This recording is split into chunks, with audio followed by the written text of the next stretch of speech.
Welcome to the Regulating AI podcast. Join host Sanjay Puri as he explores the dynamic and developing world of artificial intelligence governance. Each episode features deep dives with global leaders at the forefront of regulating AI responsibly, tackling the challenges using AI can bring about head-on and enabling balance without hindering innovation. Welcome to the Regulating AI podcast.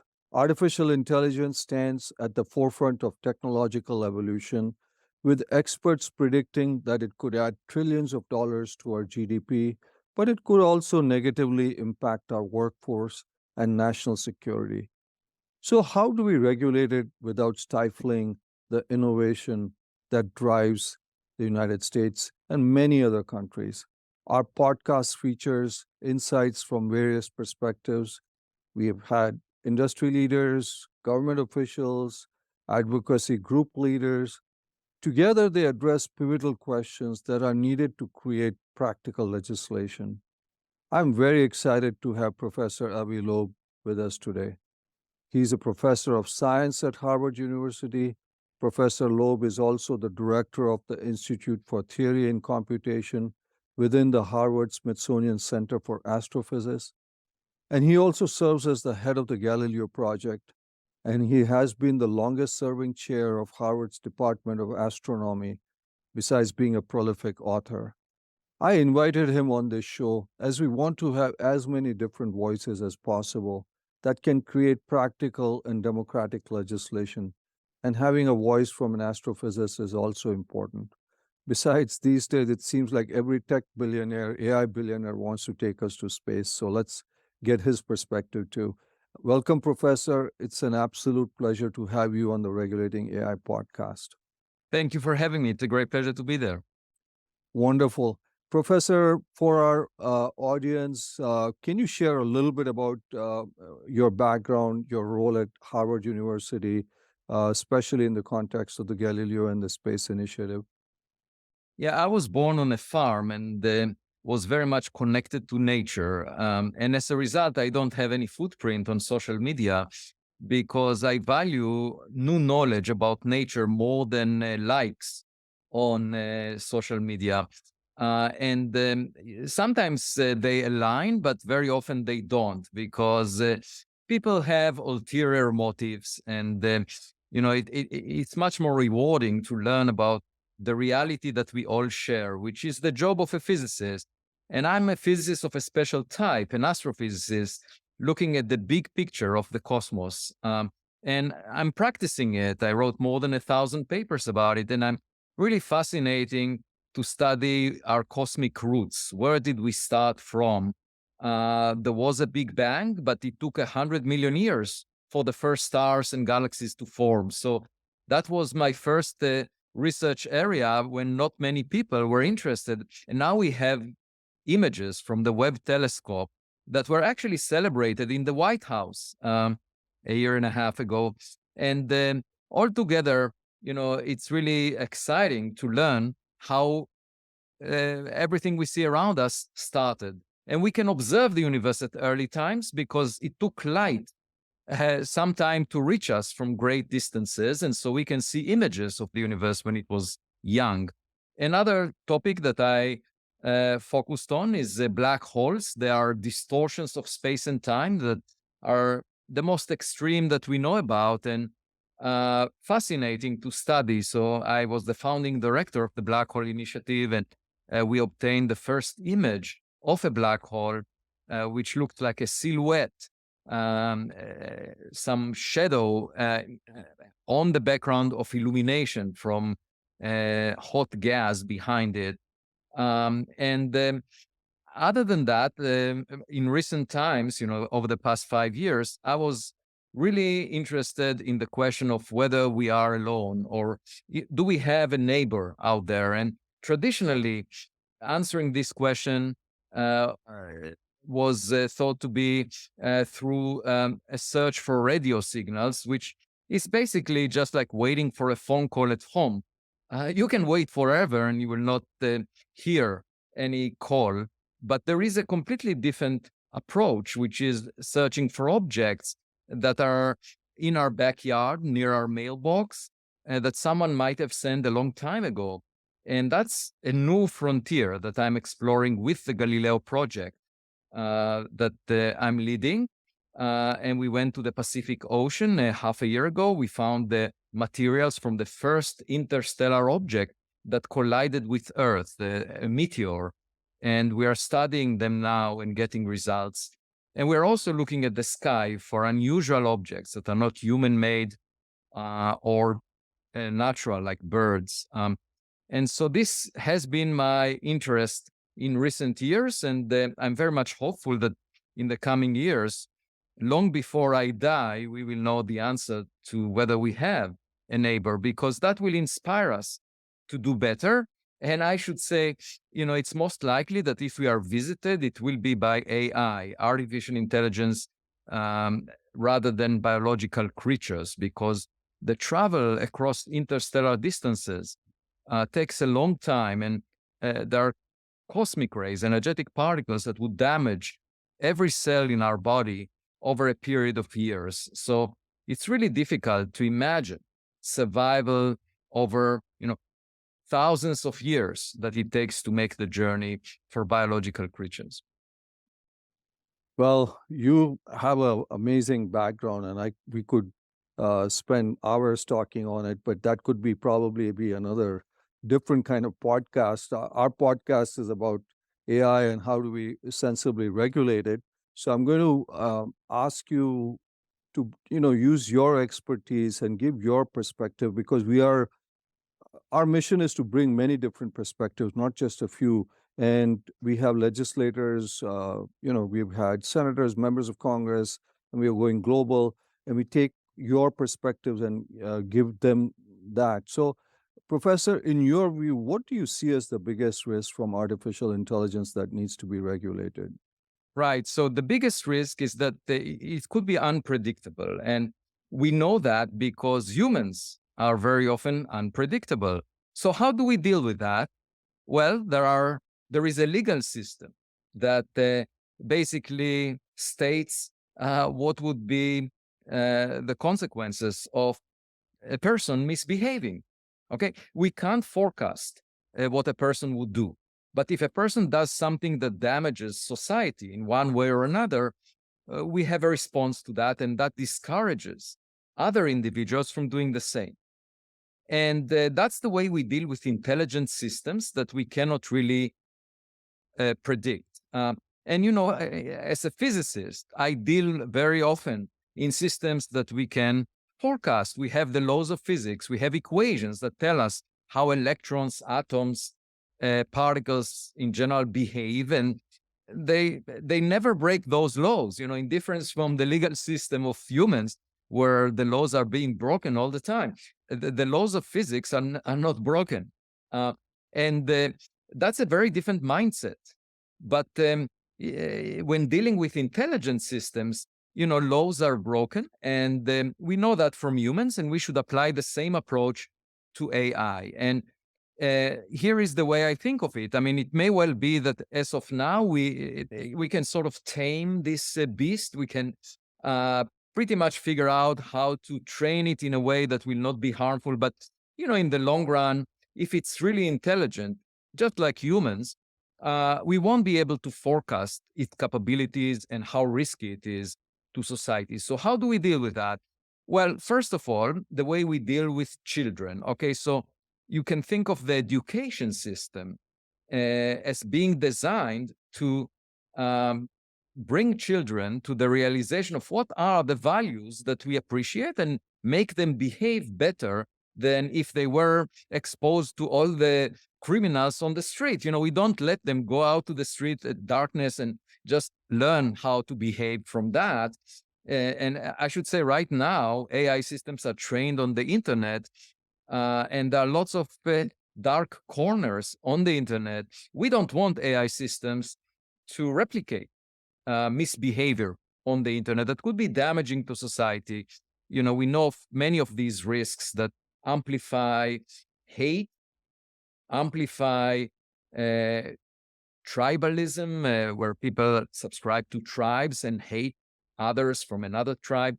We want to moderate those tendencies. So The way I think of it is just like the education system. We need to train AI on a limited data set that we believe is more in line with our values. Okay, that's in terms of training. But even with good training, we all know about kids that grew up in good homes and then became criminals. So what do we do about that? Well, who do we blame? Um, if we're dealing with a system that is relatively young, that just came out from the training set and is damaging society in one way or another, we should blame the trainers, those that manufacture the AI system. The way that we blame parents for what the kids are doing, if they destroy something in a store, and the kid is underage, then obviously the parents take responsibility. But at some point, kids become adults, and then they are responsible for what they're doing. So at that point, we should take AI systems out of operation if they're damaging to society. Rather than blame the makers, we should blame the AI system for any crime or any damage that it does to society, and there needs to be laws about that. And what it means is taking it out of production or out of operation, the way we take cars that cause the accidents. And so my approach to intelligent systems would be similar to people. So, Professor, you covered a lot of ground in that thing. So I'll try to unpack it. One concern you have is that the data it is training, as you said, you talked about tribalism, hate, etc., and that could come back in, whether it's in terms of discrimination, fermenting, continued hate. So that's an area of concern for you that regulators, legislators should be looking at. And there are some, there are over 100 bills in Congress pending. A couple of them kind of relate to that. The other thing you kind of talked about is this whole issue of children. If children misbehave, should we blame parents, etc.? That gets into a tricky area of liability. So let's say there is, somebody creates this AI system, this large language model. So if there is some problem that is generated or some serious issue that is done, who in your view is liable? You talked about the parent. Now the parent is the software company. Is it the user? Is it the installer? Where do you think, or is it all of the above? Well, it depends on the crime. So if you can relate the crime to the way this AI system was produced in the first place, then you blame the manufacturer. Just the way, that you blame a car maker for mishaps, accidents that are clearly related to the ability of the car to maneuver or to have that accident. But if it has to do with the operator, then you blame the driver, okay? And we just need to have a legal system that reflects that. So, I mean, altogether, I don't think these decisions are new. I mean, it's just like any other system that we deal with, except now it's intelligent, it's not fully predictive. Whereas in the past, if a car has an engine that has a fault, it's physical and we could easily trace it. Whereas now it's more complicated, but not more complicated than humans, I would argue. And therefore, we should be able to deal with it in terms of liability in the legal system. The other thing I should say is, so far we discussed what happens within a single nation, within a society, let's say America, the United States. But you can imagine that these tools will be used for warfare, for one nation manipulating another nation or spying on another nation or using it as a weapon. And then, of course, the legal system does not apply to another system. And that has to do with national security, of course. And so one thing to keep in mind is, even if we restrict corporations to abide by a certain set of rules, we won't be able to restrict other governments of adversarial countries to not follow these rules. And that is a serious issue because, for that you need international treaties. The way that, atomic weapons were dealt with, you need all nations to agree not to go beyond a certain red line. And if they do, there will be consequences. So that I leave to international negotiations. So you touched on another very important point. That's a discussion that is uh, kind of going on. You're talking about something like the IAEA, the International Atomic Energy, that regulates nuclear weapons, production of nuclear. And there are some experts who have suggested an agency like that. Now, in the world that we live in, it'll be important to get buy-in from, so to speak, everybody. When President Xi came this time to California, President Biden had a conversation with him about AI. But obviously, there are other parties in the world today that we live in who might and might not. So you raise an interesting point. But in your view, is AI got the same elements of risk as a nuclear weapon or even more? It could, because first of all, it could activate nuclear weapons if you get penetrate into the system of another nation. But it could cause a lot of disruption. And, there is a fundamental question of whether polarization within the United States is manipulated by other nations, and whether we are not even noticing it because we are naive. And in the future, it would be much easier than in the context of social media that already created some turmoil, and you can see what's going on right now.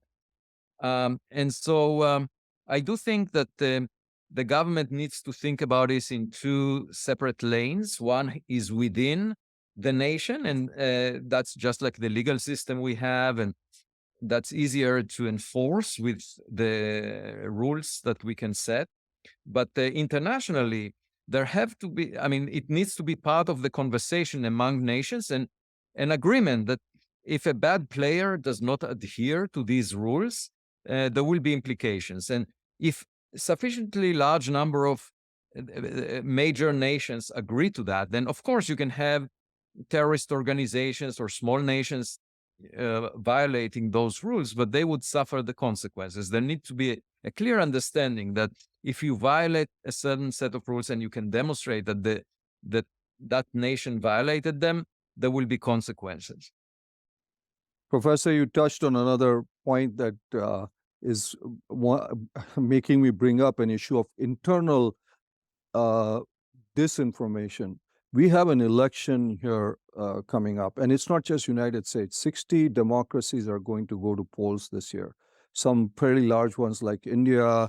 We have many other countries. And the fear right now is because it's so easy for deep fakes and others, and we already have seen that in the US. And there are some bills out there, and President Biden's executive order also touched on it. And from my conversations with members of Congress, they have said that this would be one of the key things that they would be taking up this year. What is your thought? Are you concerned about what can happen externally, internally, in terms of, you talk about polarization. That's one of the means of polarizing people is through this, Professor. Yeah, I'm very worried about that. I think the biggest risk that our nation faces is tribalism and hate, because there is no feedback loop. If you imagine two tribes, let's say Democrats and Republicans, that subscribe to their own news, their own information, and their own narratives, and both sides say that you can't really listen to the other side because they all are people that you cannot relate to. But the truth of the matter is you don't converse with them. You just surround yourself with like-minded people. This is a big problem because you break the feedback loop where if you make some wrong statements, nobody corrects you because you are surrounded by people that think like you.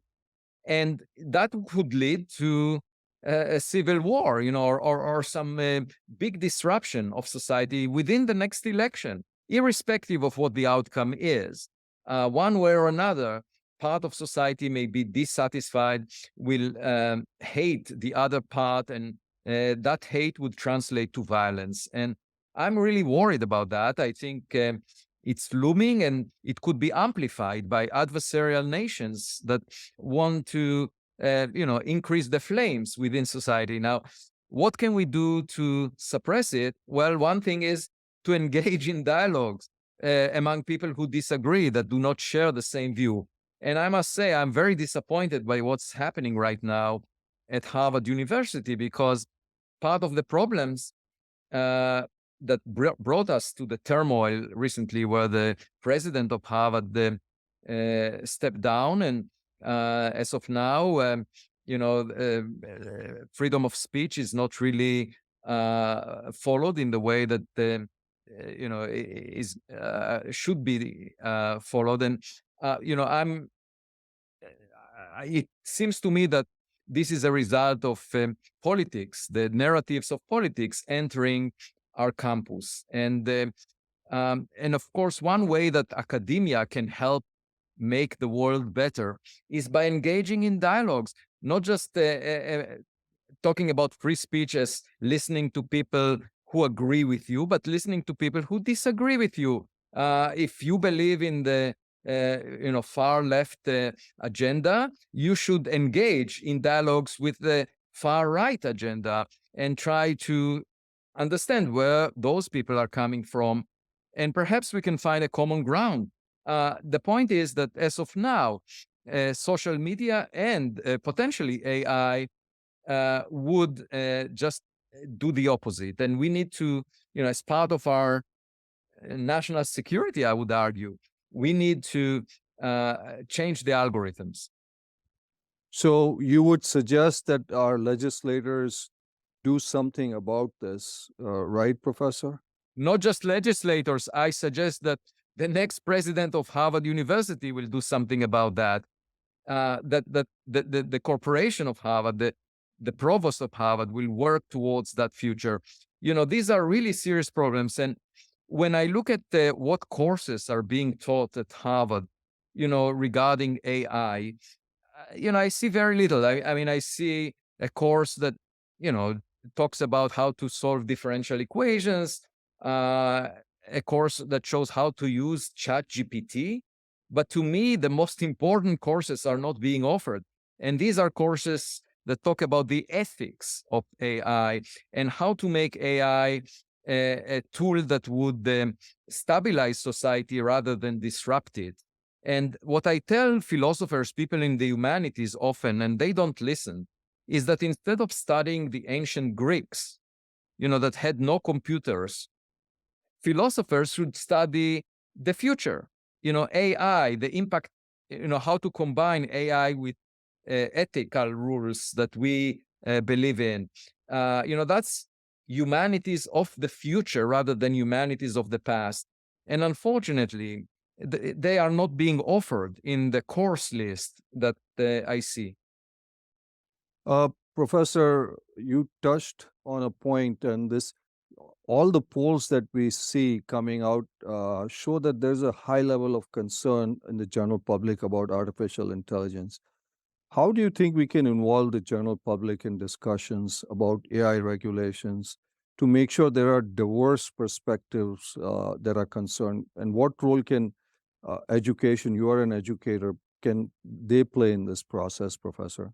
Right. So I think it should be done by trial and error, the way we do with other technological advances, in the sense that, when self-driving cars were brought to the scene, at first, of course, there were some tests of those self-driving cars by Tesla, for example, and or other companies. But then eventually, they went to the public domain. And then, of course, you need a feedback loop. You need to see if they trigger any damages that were not anticipated by the company.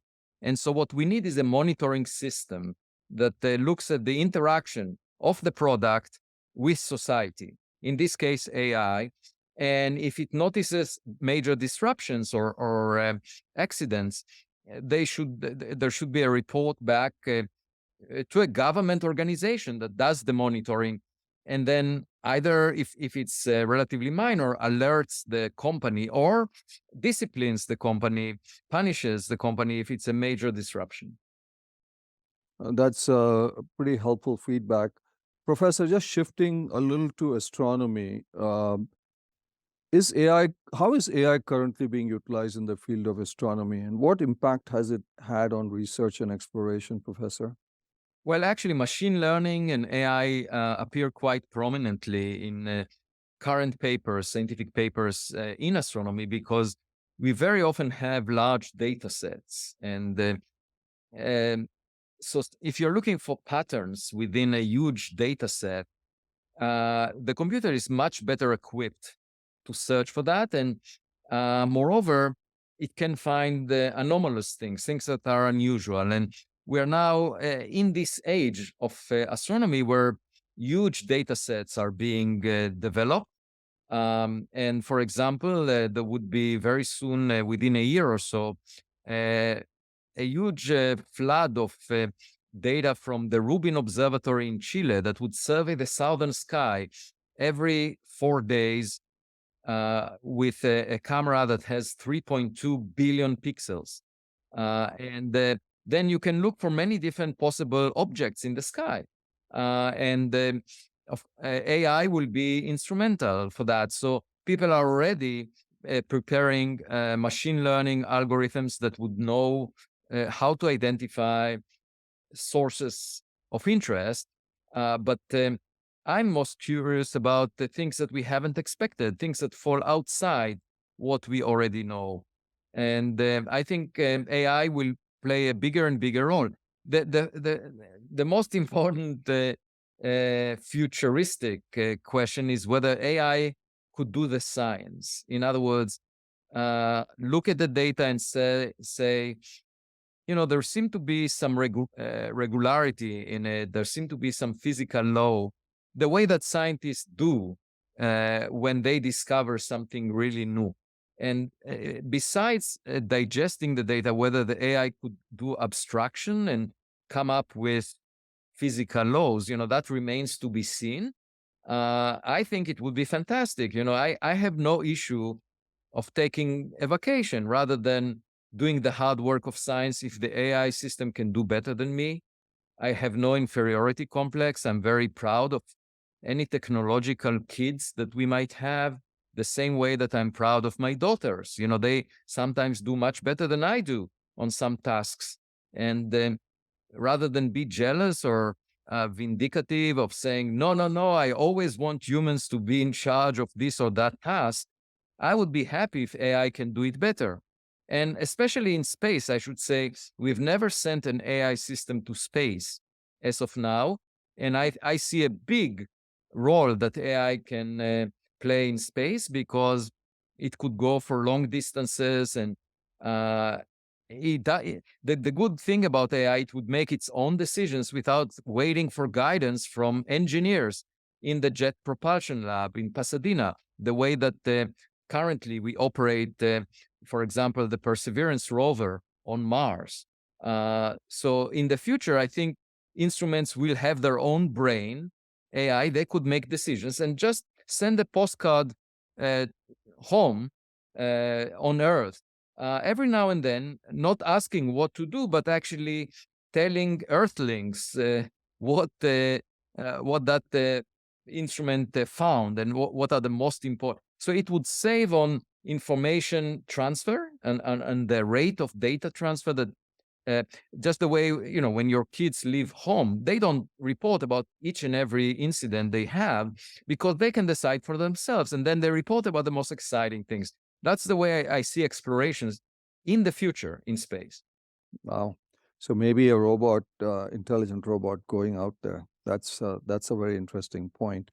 Uh, Professor, one of the big concerns, and I started my introduction with that, is there are a lot of predictions that there could be serious job losses, or because as you just said, the routine stuff can be done. You are not afraid of that, but there are a lot of people, McKinsey and others have come up with that, hey, there could be 30% job losses.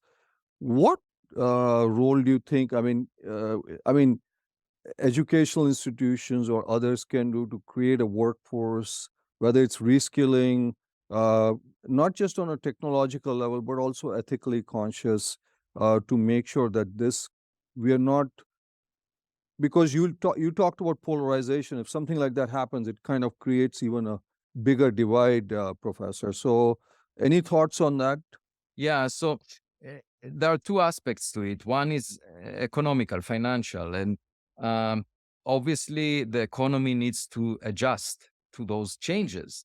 And the way to do that is by creating new jobs. Okay, given the fact that some jobs are being taken, we should redefine other jobs. And of course, the issue of income, if you imagine a utopian future where the machines will do everything we are doing now for us, uh, you could redistribute wealth in a different way, but that's really for the very distant future. As in the immediate future, what we need is to redefine new jobs, given that other jobs were taken, and make sure that the people can get compensated in a fair way, given that the tasks are now new and different. And you can always find new tasks. Given the machine is doing something, you want to do beyond that and give it to people. Okay, so that is the first aspect, the aspect of financial or economic implications. But there is, of course, the second part, which is maintaining human dignity and the psychological impact of the machine doing better than humans on many tasks. I don't see that as a threat, because we shouldn't be too attached to our ego. We can still play chess even if computers do it better than us, because we will enjoy doing it. We can still write essays and plays just for the fun of it. There would be, of course, the question of how to evaluate jobs done by people, because when a student delivers an essay, then we have to figure out whether it was done by the machine or the student. And at Harvard, it's not a big deal right now because everyone gets an A. So it doesn't really matter.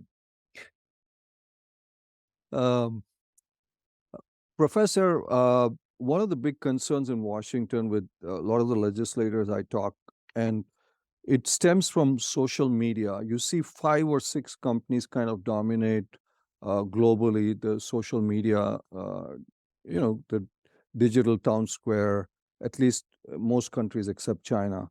The fear is that that could happen with AI too, and AI is much more transformative. What are your thoughts? And is there something regulators can do, legislators can do to avoid the mistakes of what happened with the social media? What would be your advice? Yeah, definitely. Well, first of all, the algorithm, the way it promotes attention, and we want the attention to be distributed in a way that is constructive, not combative, or and not through hate, but rather through love.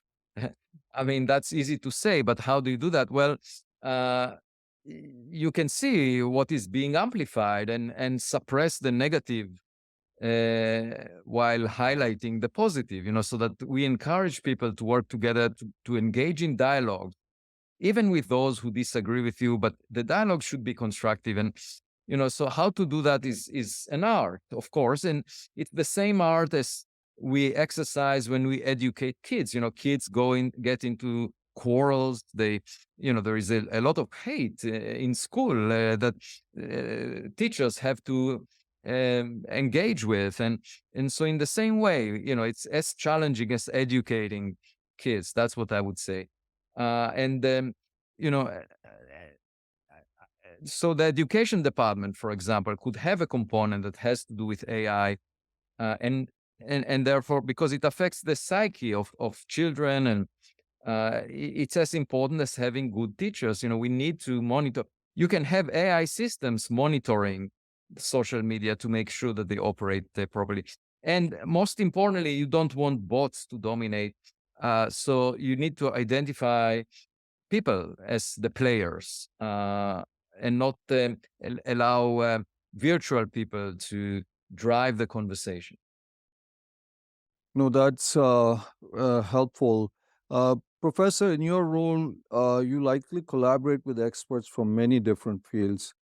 How important do you think is interdisciplinary collaboration and addressing the complex challenges that AI poses? And you think policymakers can encourage such collaboration?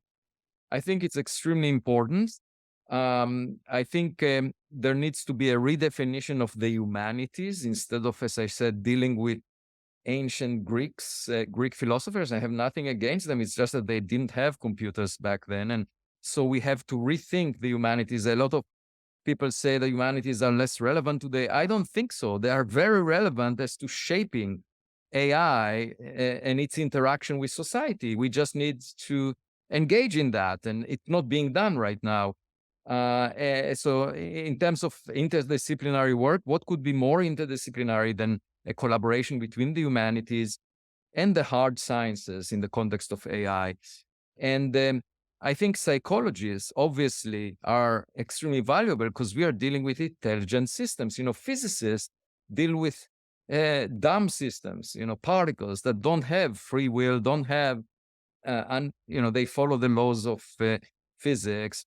I think psychologists are better equipped to dealing with unpredictable systems, and they should be engaged in shaping the future of AI.